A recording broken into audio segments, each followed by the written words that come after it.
ఉన్నామయ్యా. సాయి బాబా నీ వాకిట నిలబడి ఉన్నామయ్యా. దోసిట గులాబీ పువ్వులతో వాకిట నిలబడి ఉన్నామయ్యా.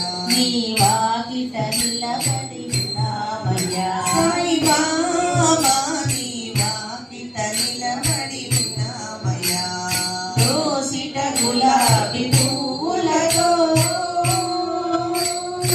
కవిని వస్త్రము ధరించి కర్మను జోయలు వేసుకొని కవిని వస్త్రము ధరించి కర్మను జోలెలో వేసుకొని కవిని వస్త్రము ధరించి కర్మను జోలెలో వేసుకొని కవిని వస్త్రము ధరించి కర్మను జోలెలో వేసుకొని